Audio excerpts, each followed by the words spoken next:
It's this and that. It's a bunch of things all together, and it's complicated. It's not this or that. Is he a narcissist? Am I a love addict? The world is a little bit more than that. At least how I understand the story. I may say the same thing had I seen you more, but I can't say it for you today. I can't claim or disclaim. I can just pass over some of the power and the responsibility back on you. You're giving us too much power. We are common mortals too. We sometimes think we need to know, like you're asking me to know and to give you certainty that I don't have. And if I pretend to have it, then I look more powerful than I really am. Hi, Esther. I was in a nearly 5-year life partnership with someone that I am now very concerned used me for a visa. I sponsored this person for permanent residency here in Australia, but unfortunately about a year ago they walked out, and then I subsequently found out they had been cheating on me the entire relationship.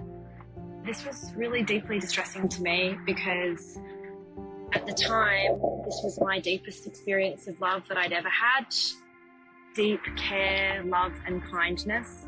I've never really believed anyone loved me as much as this person did. And I've never really believed more in a connection between myself and another person. So I was deeply shocked. At the time, this person characterized their behavior as something they didn't really understand, as self-sabotage, and as something to do with their family history. But a therapist I was seeing at the time said to me that she was pretty convinced that I had been used for a visa, had been completely manipulated, that this person was a psychopath or a narcissist, and that I didn't see the relationship myself or him clearly because I was just so desperate to be loved, and that I don't really know what real love feels like or should look like. Facts have come to light that probably support the psychologist's assessment, and yet there's a part of me that wants to hold on to the felt experience of love. I'm just wondering, Esther, if you can help me unpack whether I should believe my psychologist's assessment, whether I don't really see myself or relationships clearly, and how do I move forward if I don't really know what real love feels like? Thank you.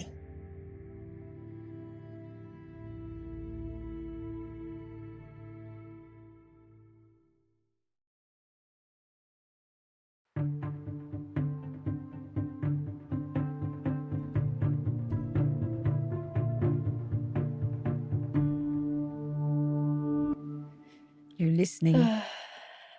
Do you recognize yourself? Yeah. I think I've dissected it so much. I almost feel, I think in that voice note, kind of detached from it, but listening to it, yeah, brings it back. Mm-hmm. It still feels kind of unbelievable to me, the story. And the piece that feels unbelievable is what? How could I be with somebody who cons me? Is the feeling I felt real? I think the relationship and my experience in it is completely polarized from the facts that came to light. Sometimes I just feel still shocked, and I try to reconcile the person that I knew. And then when I have these memories, I try to fixate on, was there a sign? Is that really him? Is that like feeling I had, was it totally off? Tell me a little bit the story of your relationship. Yeah. So I live in Melbourne in Australia, which I think is important to know because we went through one of the world's longest and strictest lockdowns in 2020. And I think that frames the relationship in some ways. We met just after the first lockdown, before the second very long lockdown. So our first date was at his house in his bedroom, where we made like a little Italian dinner situation. And it was very, I felt, and I think he felt, well, I don't know what he felt, but at the time I interpret him to feel very connected very quickly. He told me about his mother's passing. She had died from suicide when he was 21. And he told me that because he wore her wedding ring as a necklace on him. And it was a shock, I think, to my partner when she died by suicide because they were extremely close. And how many years after her death did you meet him? 9. And he was very angry about it. He wouldn't want to talk about it. He was very just angry. And I felt as the relationship went along, he became much more open to talking about her. Her favorite music was George Michael, and he would start to play it on the record player, and we would dance in the living room, and he would just talk more about her. And I felt that through our relationship, he had, in some ways, connected with me in a way like with her, in the sense that we had just a very loving bond. There was a lot of physical affection in that. Was very wherever I went, he was wanted to be very close. It felt like we cherished each other. But after about a year, we had lots of problems with sex where he just couldn't get aroused. I personally thought it had to do with this idea of love and sex for him being quite separated. I sensed this attachment with him, but it took him so long to even start talking about his mum and being able to share and talk about missing her and talking about their relationship and how much he missed her, and just instead of being angry, this opening up. I sensed that the love and the sex was related to this. Did you check it with him? I tried to talk to him about this. He did not want to go there.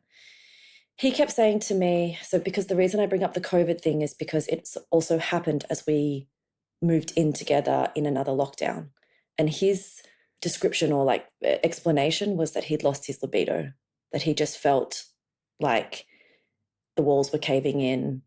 We had visa issues, and he kept proposing to do student visas. And I didn't want to do that because I didn't think he wanted to study. It's a lot of money. And then they put a cap on how much you can earn afterwards. And so I took it upon myself to call a lawyer who advised us to do a partner visa. And I pushed him for the partner visa, to be honest, because I just wanted to not have the insecurity of the visa issues going on. I just wanted to... Partner visa means that you make a request for him? Yeah. In Australia, marriage and de facto are the same rights. So being married doesn't give you any more legal rights than just being in a de facto relationship. And a partner visa is essentially like a marriage visa. It's the same like in the US to get married for a visa. It's the same thing. Early on in our relationship, he brought up the visa issues in terms of not wanting to be in the relationship, or at least saying, I don't know what's happening with my visa. And I said, I understand that. I had lived for a long time in Europe. I had dealt with visa issues. I had known what it had been like to be not sure if you want to stay or go somewhere, and that impacting relationships. So I had said, if you're here for a good time and not a long time and you just want to be free and date lots of people, I get that. Or also if you're scared that you will get attached, and then if the visa doesn't work out, then it's not just the disappointment of the visa, it's also the disappointment of the relationship ending. So it's love or the visa? Yeah. And I just felt like, for me, I could sense I had a strong connection to him. I didn't know if it was going to turn into a relationship, but I wanted a relationship on the table. How did you experience his sexual distancing from you? You've spent a year now trying to understand, reinterpret, make meaning, and try to deal with your heartbreak on one side, with your feeling deceived on the other, and then with your feeling like you were a fool on yet another angle. And the more you try to put all the pieces together, Mm-hmm. and the more the heartbreak is deeper. Mm. And what I'm not clear is, do you want to know, is my thinking valid, accurate, legit? Does it make sense what I'm thinking? Mm. Or are you saying, how does one square feeling deeply cared for and loved to then find out that the person we thought loved us deeply was lying to us throughout the relationship?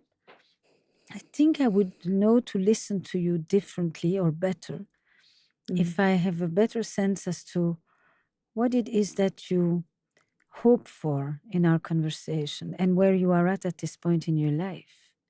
Mm. Is it how to let go? Is it how to make sense? Is it how to trust your own feelings about yourself so that you don't think, how do I know that when I feel something, it's real?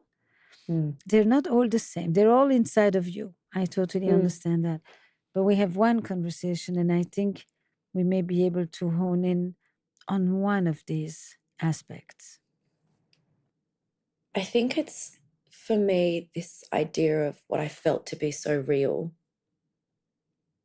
And that realness wasn't what I felt to be like, you know, fireworks or like crazy romance, but actually safety and like feeling so connected to another person and feeling like that in that moment you're deeply seen and seeing the other person.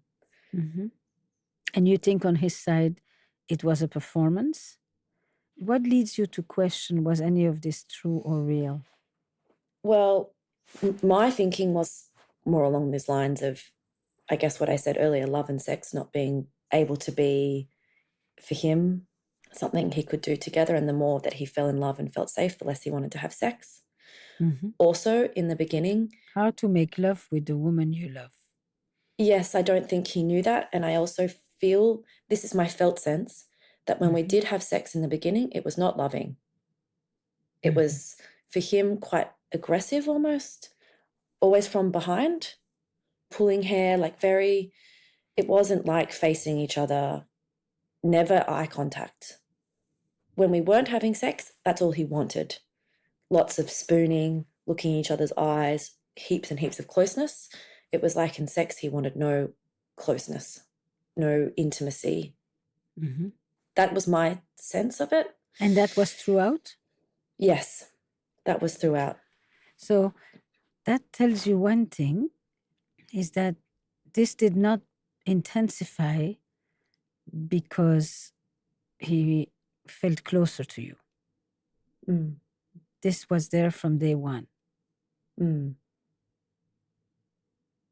This disconnect between... Well, you can call it a disconnect, or you can call it, if I catch you from behind, I don't want to see your face. I don't want to look into your eyes. I want to be able to be more ruthless. That ruthlessness intensifies my excitement. I don't want tender. That's a totally different vocabulary. Tender will come after, or before or around, but not at that, not in that experience itself. It may have something to do with the disconnect, and sometimes it has nothing to do with the disconnect, but it says my vocabulary, the way I get excited, what frees me, what allows me to let go, is a certain kind of objectification, is a certain kind of ruthlessness that is highly charged and pleasurable. When I spoon, when I look at you in the eyes, when I hold you, when I caress you, that's a different range of expression. And potentially, because I don't know the man, in his book, it becomes more of the intimate, tender, caring, vulnerable. Vulnerable doesn't go with lust. But when you say that this was there from the start, then it's less, as he became more intimate with me, and as he began to experience a certain type of intimacy with me that he had known with his mom, he felt less and less attracted to me and desirous of me because it began to almost feel slightly incestuous. Mm. And nobody wants, in their good mind, to have sex with their mom. Mm-hmm. Mm-hmm. So they started to feel like two separate experiences. Mm-hmm. And he began to be more and more sexually removed from me, and he took his sexuality somewhere else. I think so. And I felt like sex was impossible, as in like I also lost it. As in like ick, like too much, too close, too entrapped. Not for me, but I felt this block, like we weren't that, we were something else. Like, but I never for a moment questioned that he didn't love me, because the physical touch and the desire to be close to me and the desire to like kiss me and be all in my body and So smells. what makes you question it now? Well, what this therapist said to me, she said that he was a psychopath because the things that came out. So how I found out was after he walked out. How did he walk out? About 6 months before we broke up, he called me from Bali. We'd been in Bali together, and he stayed on. He was a photographer. He stayed on to do some work, and he called me bawling his eyes out, saying, "I'm so sad about our sex life. I don't know what to do about it," just uncontrollably crying, like hysterical almost. And I was quite shocked. But in a way, I was also happy because I was like, oh, great, we can talk about this now. Because for so long, he wouldn't want to talk about it. Just, oh, it's COVID. I've got no libido. It has nothing to do with you. I still find you attractive. So I was like, great, we can talk about this now. But I'm a bit worried because you're so upset. It to me signals that you don't think that this is something we can solve. Mm-hmm. And it's not the first time you're experiencing this either. Well, what do you mean by that? You're not the first person with whom the love-lust split. I don't know if that's the case because I was his first long-term serious relationship. Before that, I think he'd only been in open things or not committed things. He'd never brought anyone home to his parents before, as far as I know. So You're questioning everything at this moment. Yes, I still question everything. So yeah, so he called me from Bali, bawling his eyes out. And I said, I actually think we can solve this. This is great. Now you want to talk about it. I said, I feel like we're not sexual anymore. Like I don't see you as sexual. You don't, the whole, yeah, the vocabulary, the tone of our relationship is loving, but it's not. And I said, we need to create some desire. Tension, yes, exactly. And so then we tried to do that for say like, 3-6 months. And then he sat me down. What did you try to do? Well, we bought the Esther Perel course, but we made it through one episode. This is not a testament to your course. It was, I think, that we didn't really do it. We did one episode. And then he went traveling to Japan, and I had just finished my master's and I was handing in my PhD proposal. And I really wanted to celebrate that because it's a big thing to hand in the proposal and get a scholarship. And he went out and was out late, and I was really upset. And when he came home, I said, I don't know if this is working. And I meant like what we're doing right now, but I felt something like snap in the air almost. He took the opportunity. And he said in a very small voice, maybe like half an hour later in bed, you don't have to love me. You don't have to put up with my bullshit or something. And I was like, what's going on? I said, that's not what I was trying to say. I was just saying, this isn't working. Like you've talked about this sex life thing, you want to fix it. And now you're like not even wanting to be there to celebrate for me the next day. You're going to be hungover, And he just closed up and said, I don't know what you're talking about. And then the next day we kind of spoke a bit more. And I said, look, if we're not having sex and you're not putting effort in, then we're like flatmates. Like we need to work on this. He went to Japan, came back and said, I don't feel the same things for you anymore. I just don't feel love anymore. I was a bit shocked, but I was also trying to, in that moment, I really loved him. And I was like, your happiness is important to me. If you don't feel that way, I don't know what I can do about that, but I'd like to go to therapy to break up well, because I thought we were soulmates. Like, this is the most I've ever been loved by someone, the most I've ever loved someone. And I thought that was mutual. And I don't know how that just goes away. But I think if that's what you want to do, then we need to do that.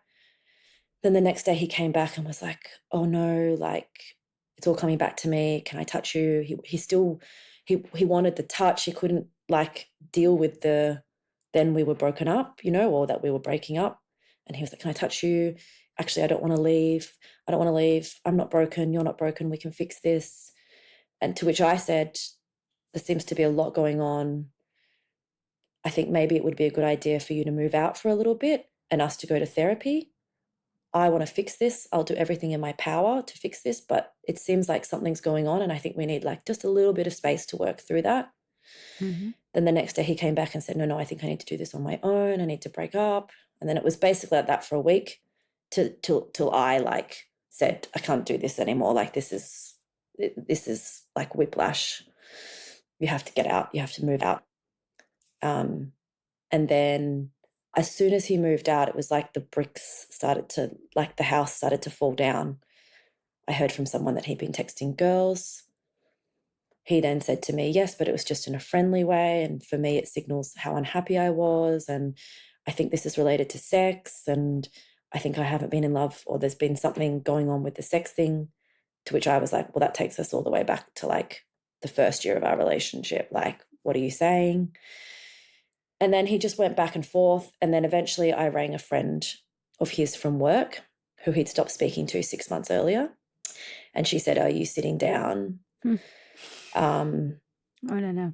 And basically said that a girl at work had put in a harassment claim about him, that he'd been an 18-year-old girl taking photos of her originally for work, but then in our house taking photos of her and crossing boundaries by like, flirting with her. And she was 18. He's 35 at this point, or 34 at this point. And then it turned out that he'd also been doing OnlyFans shoots for women. I confronted him about this and he admitted to everything. And then he said, I'll meet up with you and tell you everything you want to know. And we sat for 6 hours. And he told me that he'd been sleeping with people since the beginning of the relationship, like literally from the very beginning. He slept with his ex-girlfriend.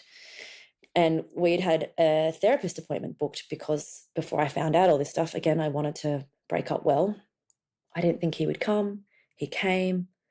But I was just hysterical because at this point, the therapist had basically said to me, I think he's just a complete liar, sociopath, narcissist, whatever. You need to cut contact with him. He's dangerous. You just need me here to like cut the contact between the two of you. But in the part in the therapy, he said, I felt like a deep sense of peace with you. I feel like you did too, which resonated with me because I felt very soothed when I was around him.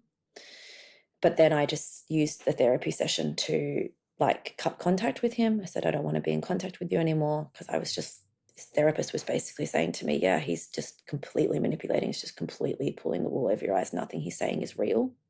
This is in one session?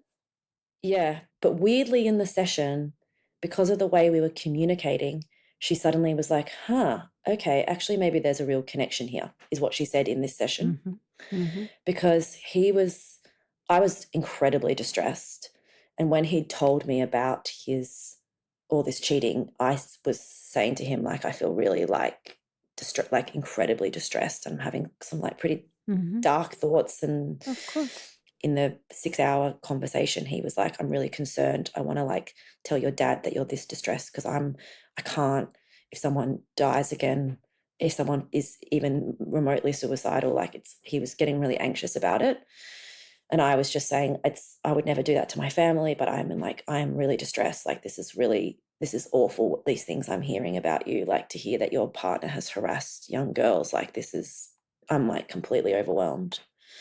And in the session, he was like kind of bursting to tell this therapist, like, she's really distressed and I just want to make sure that she's nothing, you know. So the therapist then at the end was kind of like, you know, trying to reassure him that I was okay. And as we left the therapy session, he was like, can we please hug? And he was just like crying. And then he was like, I just keep seeing you swinging from a roof, because his mum hung herself in their family house. And we were just, crying. And he was like, I love you, I love you, I love you. And then we left. And so then I thought, okay, maybe the therapist has been wrong. But then I contacted the person he'd originally slept with in the very beginning, which was someone he'd been dating just before me. And I said to her, you know, can you give me some information about how this, you know, what was he like or what had happened? And she said, no, we didn't sleep together after we broke up. She said, but I did see him 6 months ago, and he told me that your relationship is dead and that he, you know, he's going to break up with you. And then afterwards he texted me and said, did I want to have sex? So I went to my therapist and said, he's lied about that he slept with this person in the beginning. Why would he do that? And then the therapist said, because he's a psychopath. And I said, but in the session you were saying that you thought that there was maybe a genuine connection with us. And she said, no.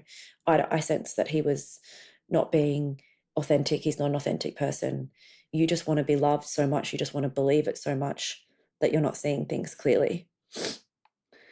And then from then on, I was like stuck with these two different stories and I couldn't reconcile them. And I went on like a fact-finding mission. I called his family. His family reassured me that these characters weren't consistent with who they knew, and they were deeply shocked, but had also said that since his mum's suicide, he'd never really gotten over it. His dad was like, we are just growing further and further apart since you broke up. The fact-finding hasn't given you the peace of mind that you are yearning for. Yeah. So I'm afraid that if I let you go through the whole story, we will not have much of a conversation. Yes.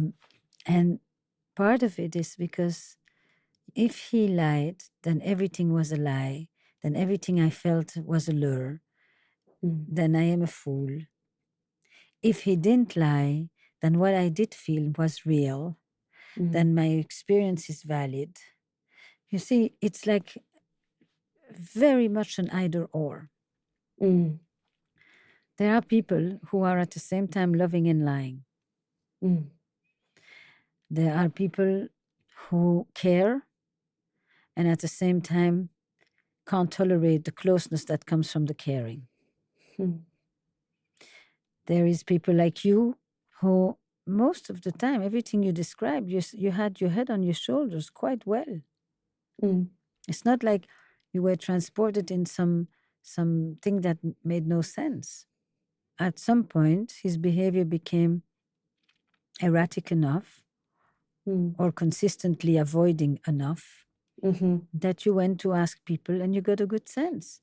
You said we need to work on it. You said we need to have some space between us. You said you need to move on. I mean, it's not like this notion that because you're deeply yearning for love, you lost your mind.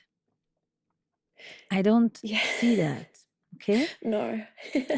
But of course, we are left with the question is, how could I feel all of that when he was half there and half somewhere else? Because sometimes the half that people give us is plentiful. So what do you make of that statement? You didn't notice anything because you're so craving? I'm not questioning what this therapist told you. I'm questioning how you heard the statement. You so much wanted to be loved that you didn't see a thing. Yeah, and I'm so like molded for a narcissist that I don't even notice that I'm accommodating them to such a degree. So how are you molded for a narcissist? And I mean, what is it that you're supposed to recognize about yourself in her statement? Yeah, so I had seen her like 1 or 2 times before, and I had let her know that my mum has been diagnosed with borderline personality disorder, and that she can erupt and be quite rageful. And so I guess I learnt very early on to take care of her feelings and walk on eggshells and manage the displeasure or anger. But when I was 9, my mum told me that she thought that she was diagnosed with borderline. I don't know if I was 9 or 10 or 7. And this is also like something that I witnessed a lot with my mum, which was, really crossing boundaries, where she would lean on me like a friend or an adult, I guess. So the therapist was sort of saying, I brought to the therapist to say, well, he didn't behave like a narcissist in the relationship. He was taking care of me a lot, and I felt it was very equal. And when I would criticize him or say something wasn't working, he was always very, okay, yep, I hear you. What can we do? How can we work on things? She said, no. I think that's just because you were very good at like pleasing him and like keeping the narcissism contained because of what you witnessed with your mum. And what do you think about that? I think I've tried so hard to try to ask these questions and piece it together. I think yes, in some instances, I am hyper aware of people's things like displeasure or whatever else. And I think I probably tried a lot to please him. But also I think I'm someone who's quite vocal, and if things are not working or there's things that I don't like or I'm pissed off or whatever, I also am saying that to my partner. But I also think there was something about the way I approached these conversations with him that I think probably, did diffuse some of this, if you want to call it narcissism. I don't call it. I don't know him, and I am a little careful about putting big labels on people. From love addict on you to narcissist on him. So I don't know enough. It could be this, and it could be a number of other things too. So I don't think it would be right on my part to deliberate about this. But if you tell me I learned how to diffuse things as a kid, and I continue to do so as an adult, even that, many of our biggest assets also sometimes are our challenges, but that doesn't mean that they're not also assets. The ability to diffuse is in and of itself not a problem. It's the excess of it, the constant use of it, the feeling that you have to, the pressure to do it, because otherwise bad things can happen. That becomes the issue, not the trade in and of itself. And I never felt with him that I was walking on eggshells. I never felt that fear or anxiety that he was going to be angry. And in some ways, I felt like he needed me, like with his mum, to provide stability, but he never asked me for it or made it my responsibility. That's for me what my interpretation of the relationship was, but I just can't get out of my head this idea that nothing was real. How much rumination and obsession goes on? A lot. Nonstop? Yeah. I want to just believe my interpretation and assessment of everything, but I feel as though if I was in some mastermind manipulation, that I'm then somehow still being manipulated because I'm believing the love was real. And when I called his family, he wrote me to say, why are you talking to my family? And I let him know this therapist had said this and how upset I was. And he said, okay, I understand you're upset. And I don't know what else I can do to make you believe that everything was real, that I loved you, et cetera, et cetera. And I said, what would help me is if we maybe went to another therapist, maybe one that you've been seeing, who can help reassure me that what you're saying is true. And he said, I promise you I will do that. I'm going back home for a month. And I promise you when I get back, I'll reach out. But please, you cannot come back and ask me more stuff because it's overwhelming me. It's taking me back to where we were. I can't sleep. I can't eat. I'm having panic attacks. I'm feeling really broken from this relationship ending. I'm not coping. I will reach out to you, but if you contact me again, I'm going to block you because I just can't cope. Because you were reaching out to him a lot? So after the therapist told me he was a psychopath, I wrote him an email, and he wrote back saying, I promise everything was real. I thought the way we left things in the therapy was somewhat amicable. I love you, etc., etc. You know, I don't know why I did everything. I'm trying to work it out. It's a better story to live with. Yes. Because this one about he is this and you are that has left you with a very fractured sense of reality. Yes. Can I trust my feelings? Can I trust my perception of reality? Can I trust that what I think is really is? Yeah. And it wasn't very useful in terms of not personalizing everything. Yes, because I didn't see his cheating and stuff really much to do with me. Yep. Or and our relationship. Right. And he agrees with that too. Yes, he says I felt like I was self-sabotaging. So I have a question for you. You are 4 or 5 years with this man. Yes. You have a fairly good sense of what may or may not have transpired. You go to a therapist for one session. And that therapist who you know or don't know before? I'd seen her twice before. Okay, so a completely new therapist gets to reinterpret your entire life and leaves you on the mat for a whole year now? I mean, how much power do you want to give my profession? Yeah, I know. Well, I think this is why I wrote to his family. This is why I wrote to him. And then eventually... Yeah, but that was the same. That was already the power of the therapist. Now you're going to poll the people around you to see if this whole new interpretation has validity. Is he really what this therapist told me he is? And am I really what she... It's like, you know, this is going to sound like a strange way of saying it, but sometimes a little amount of self-deception in your type of situation, I'm not saying this as a categorical, may not be a bad idea. And I don't even know if it's self-deception, but basically, here is this 5 years. I felt something snapped about 3 years into it. Maybe that's when I was more patient and kind and considerate of his feelings and everything. Then, you know, it took a long time for me to finally put my foot down. Not at the end, at that moment. But part of it is because there was a lot of beautiful, good stuff between us too. And honestly, no, I don't think his lack of desire had something to do with me.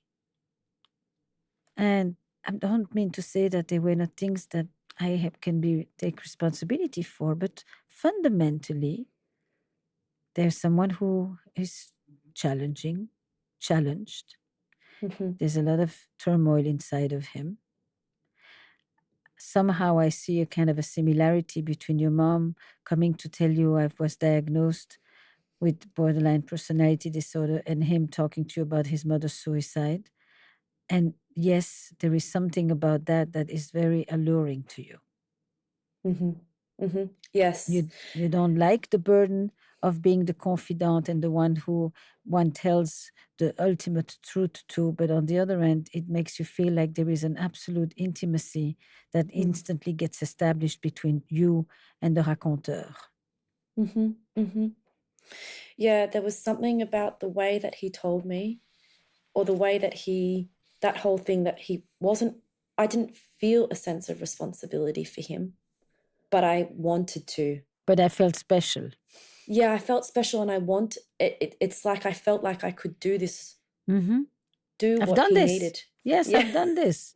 I'm a pro. I've done this for 20-something years before. I get it. And maybe more than, what is your deep quest for love that allows you not to see when people are truthful or not? It's more, how do you establish trust? How do you respond when people open up to you? And the thing I'm slightly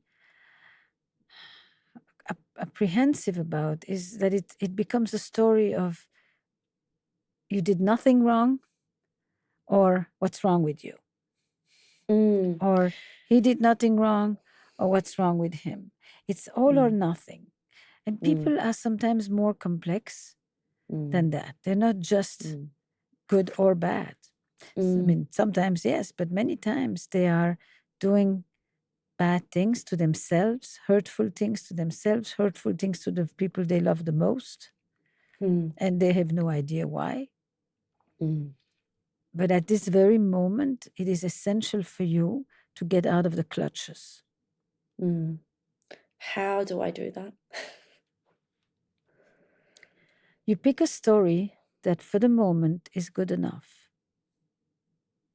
that allows you to sleep, that allows you to meet new people, that allows you to not second guess yourself all the time. So I feel like I did that, and I tried to reject the therapist. And then, but again, I take accountability for this. I did write him maybe 4 or 5 months after he said I'd reach out, because he hadn't, and he blocked me. And then a friend called me and said he's engaged to someone new. And this was like 9 months after we had split up. And so I think there's a part of me, because more and more information kept coming out, there's a part of me that wants to believe the worst case, so that if more information comes, I can't be shocked or... Okay. You don't need anybody's help for that. You know, you don't need to vilify him. You can't say, wow, that was quick. But honestly, if you had met somebody, you may have been in the same situation. I haven't even been able to date. I've Because been so I know, because he grief-stricken. inhabits your right. It's as if you need to answer that impossible question. Has he ever been alone much in his life? Yeah, I was thinking that, because I was his first long-term relationship. But if I think back to all the stories he's told, he's always been entangled with someone. Right. He's never been alone. He's never been alone. I mean, the fact that he didn't have a long-term relationship, there's always been somebody. So the fact that he's 9 months into it with someone else, nothing new. I guess for me, the strength of the connection, it's baffling to me that he could just replace that. Yes, and then yes, that's the thing that pierces us. Yeah. What do I mean? If you can so quickly replace me, am I that replaceable, dispensable, not unique? All of that. And that is the shattering of the grand ambition of romantic love. I've never loved like you. Well, really? Look how quickly you love someone else. Yeah. Because it is that fantasy that, of course, was shattered with the cheating. But then, because I had rationalized, oh, that's separate from us almost. But the love, the commitment, this desire to want to be in a life partnership with you. Yeah, that idea that he could just do that all again so quickly is almost, in a way, more shocking to me than the cheating. I agree. Because you can somehow understand he loved me deeply, but he's troubled and therefore he cheated. That somehow we can put together. But you love me deeply, and now no time has passed and you're already committed to someone else. Well, then what was true about our love? Yeah. And that's the piece with these stories, is what was true about the love, because I want to take that love with me, because I found it to be so profound, and it changed me. So erasing that feels really challenging. And also, that is the type of love I want to feel in a relationship. And now I'm petrified that if I feel that again, I am now pairing love and kindness and a sense of security with potentially manipulation, lies, what I'm feeling I can't trust. And that I find to be like quite hopeless. I wish there was a quick potion that could help us with that. I find that is one of the most challenging maturing of a person. How do we learn to love with what has been called secondary naivete? The first time you love with first degree naivete. But then the second time, when there's been a breach, a violation, a betrayal, a deception, a duplicity, then you begin to think, what's it like to love with my eyes open? So there's an alertness, there's a secondary naivete. It is grounded in alertness and reality. It is more cautious, but it allows itself to step a little bit more slowly, but it doesn't get completely blocked, because one person cannot be given the power to rewrite an entire story. Yeah, it has. I feel like he's rewritten my whole life. Right. And you've given him a tremendous amount of power, with the fear that anything that will follow could be a replica of him. That is a real fear, but it is not necessarily reality. Will I ever be able to have that feeling where I just feel like I know, and that feeling of like deep joy and I don't know what the word is, but like a sense of like deep relaxation that like I am connecting with someone. I'm home. Yeah. I'm home. I can breathe out. I can let go. It is safe. It is real. It is true. I can trust. Yeah. And that's what I felt. And that was I met him when I was 33, and I had not felt that until then. I'd had lots of other long-term relationships, some kind and beautiful, some a bit less so. But now so. you know the feeling. Yeah. So now you know the feeling that you want to experience again. Yeah, I'm scared of the feeling now. And I think that's what's playing in my mind. I would be misleading you if I just tried to say, oh no, there's no reason to. There's a very good reason to. But the only way you will get to that experience is by allowing yourself, by giving yourself the permission, while being with your eyes open and loving people around you. And you're asking them, what do you see? Am I missing something? I'm trepidating, but it feels right. And the majority of people won't cheat and lie. And one person can't become the representative of an entire species. So I don't have a crystal ball. If I will you ever love again? What the hell do I know? I don't know at all. But I do know what it's like to allow oneself to reopen one's eyes. Right now, your eyes have been looking inward for the whole year. Yes. And something very special happens when you reopen the eyes and they turn outward. Because the tenacity of the internal truth and the internal gaze has become distorting in its own way. Yeah, I have questioned like everything in my life. How is what we are saying so far? How is this conversation? Reassuring, I think. I think one of the reasons I wanted to speak to you was to get some sort of validation, to not have this other psychologist's power or her in my ear so much, for whatever reason. Or me. I don't want I don't want you to give that same. Don't take it away from her and put it on me. Take a little bit back for you. Yeah. Take some of that power back for you. You can't have the full certainty. It will at times feel scary. It will feel ambiguous. It will come with questions. It's this and that.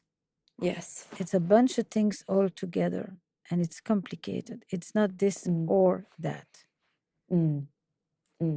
Is he a narcissist? Am I a love addict? The world is a little bit more than that. At least how I understand the story. I may say the same thing had I seen you more, but I can't say it for you today.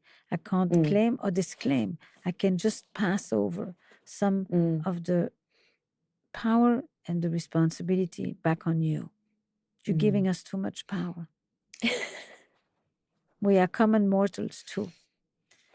We sometimes think we need to know, like you're asking me to know and to give you certainty that I don't have. Yeah. And if I pretend to have it, then I look more powerful than I really am. Okay. I can sit with you in the uncertainty.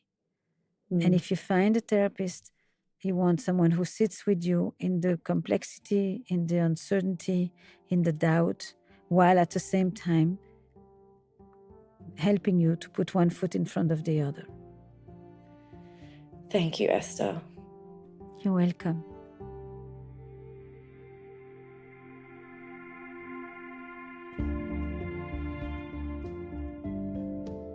This was an Esther calling, a one-time intervention phone call recorded remotely from 2 points somewhere in the world.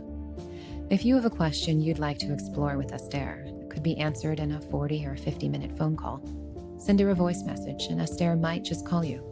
Send your question to producer@estherperel.com.